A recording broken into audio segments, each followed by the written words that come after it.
Good morning to you, colleagues. My name is Clement Oppong, and I'm going to present on township entrepreneurship, unemployment reduction, and economic development, myth or reality in Sub-Saharan Africa countries. I'm presenting on behalf of myself and my colleague, Motshedisi Mathibe from South Africa.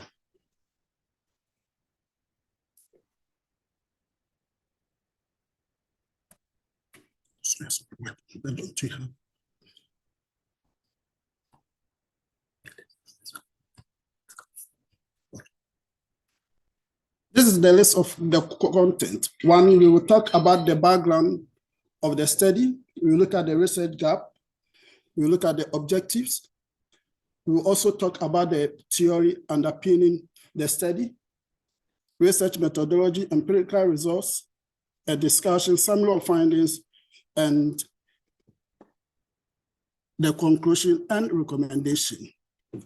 Now, when we talk about the township areas in Africa, or in most countries, or developing countries, they are characterized by diverse market, population density, and economic opportunities that are entrepreneurs seeking to establish or expand their business. However, unemployment remains what? The key issue in these areas.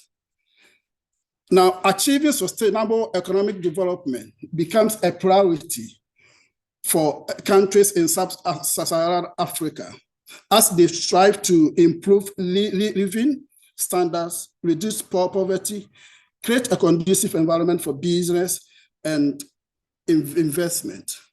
Now, while township entrepreneurship may create a job, the scale of sustaining it sometimes is being hindered by certain factors. Now, what are some of the factors?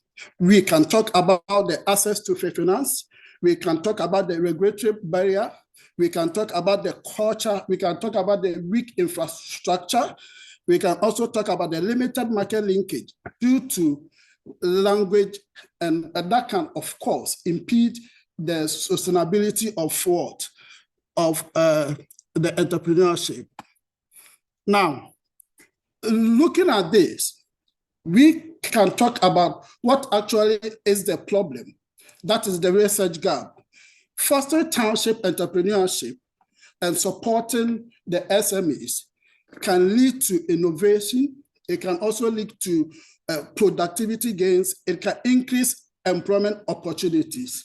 However, existing literature on this issue in Anglophone countries and Francophone countries is really limited. That calls for the research like this. Now, talking about the gap, it leads us to two main objectives. The first one will be to compare the effect of township entrepreneurship on unemployment issues in the Sub-Saharan Africa between the two bloc countries, that is the Anglophone countries and then Francophone countries. And the second one is to also examine the effect of township entrepreneurship on the economic development among these two bloc countries. Now, you know, any discipline is being underpinned by a theory. Any research that will be conducted is being underpinned by a theory. This particular research was not excluded. This research was being underpinned by a specific theory known as the behavioral theory of social entrepreneurship. How do the entrepreneurs respond to certain factors? How did they respond to the environmental issues? How did they respond to certain barriers in a particular country? For instance, if there is an access to finance, if there is a regulatory barrier, how are they going to respond to establish businesses, to establish SMEs? That, of course, was the theory that underpinned the research that we did. Now, let's go to the research methodology. Of course, the methodology of the study, we adopted the descriptive and quantitative research design on the basis that the quantitative, we were using figures, we ran some regressions to analyze the results. The variables that we use, we were using three main variables: the township entrepreneurship, economic development, and the last one was the unemployment. Secondly, the data was, of course, used, where we did not use the primary data, questionnaire was not used. We got all this data from the World Development Indicators, that is the WDI, and World Bank Entrepreneurship Database.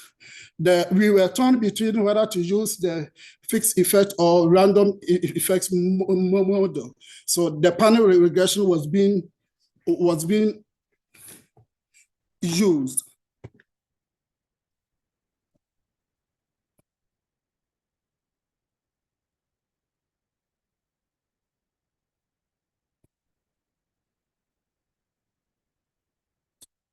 And also to ensure the reliability and validity of data to be used, post-estimation tests such as normality, multicollinearity, and heteroscedasticity tests were being performed.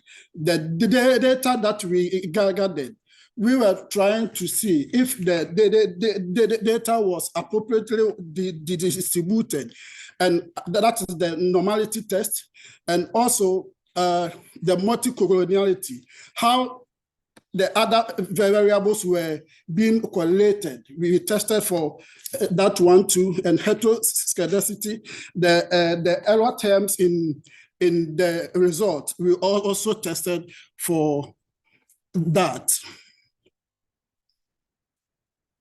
Is it a touch? Okay. Now let's look at how the variables were being measured. The economic development. We measured economic development using the GDP growth of the various countries that we use. It has been tried and tested in the literature. And we also use another variable, that is the unemployment. How we measured the unemployment was the relative unemployment active, that is active labor force. It has also been tried and tested in the literature. And the third one was the township entrepreneurship. That is the ratio of new registered businesses to working population age. That one too has also been tried and tested in the literature. Now let's look at the diagnosis test. That is to assess the reliability of the results. The first one was the normality test, where we used the Jaguar 1998, and the p-value was 3.8. It shows clearly that we were having the correct distribution of the data. And the multicollinearity, that you can see, the variance in that the VIF, we have the mean to be the 1.43. We say that the ideal one should range between 1 and 5. So once we are having 1.43, it means that we were on a good track. And then heteroscedasticity, that is the brute pagan test that we use. We had the 0.5886. It shows clearly that we were also on track. And then we were also torn between, like I said earlier, that whether to use the fixed effect or the random effect. So we needed to test the Haussmann effect. And then as we proceed, you get to know why we settle on the fixed effect due to the p-value that we have here. Now let's look at it, the actual result. As you can see from here, the fixed effect and then random effect, we perform all these effects. That is when it comes to testing the effect of the township entrepreneurship on unemployment reduction in the countries that we sampled, and also to test for the township entrepreneurship on the GDP, that is the economic development of the countries that we use. when you look at the results, the column 1 that we have there, that is the fixed effect, and then the column 3, we're talking about the fixed effect that we use, and then 2 and 4, we're also talking about the random effect. Now, the actual variable that we were testing its effect, that is the township entrepreneurship on the unemployment issue in most of the countries that we sample in Sub-Saharan Africa. When you look at it clearly, its effect was significant.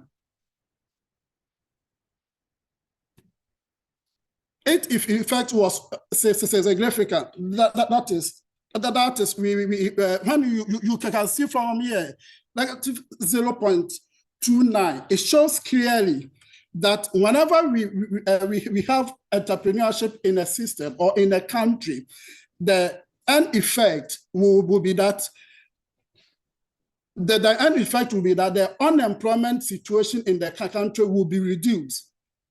That is, it is having an inverse relationship. The township entrepreneurship, when we have entrepreneurship in the country, when people are establishing businesses in the country, it will go long run to reduce the unemployment issues in the country. And then when you look at the economic development issue, whenever there is a township entrepreneurship, when people are setting up employment, when people are setting up businesses in the country, the long effect will be that it will also boost the economic development or economic growth of those countries in that country. That is why we are having a significant effect, because the more we set up businesses, the more people will get jobs, the more government can even tax on them, and it will go ahead to increase or to improve the economic development of that particular country. Okay. Now, let's come to the summary of the findings. From the empirical findings, it can be observed that the township entrepreneurship improved the level of unemployment. Like I said in the results, it goes ahead to reduce the rate of unemployment, both in the Anglophone and the Francophone countries, without any significant comparative differences. And the township entrepreneurship was also found to improve economic development without any significant comparative between the bloc countries. Even though these findings are novel in nature, related to conclusions were reviewed by other researchers, where it was argued that entrepreneurship significantly improved unemployment and economic development. Now, this study provides an empirical foundation for policymakers to curb unemployment. What can we derive from this particular study? The policymakers can lay hands on this one, can make conclusion from this by trying to motivate, trying to provide access to funds to entrepreneurs, to encourage them to establish more businesses in their respective countries. Okay, time up. Thank you, Dr. Oppong, right? Yes.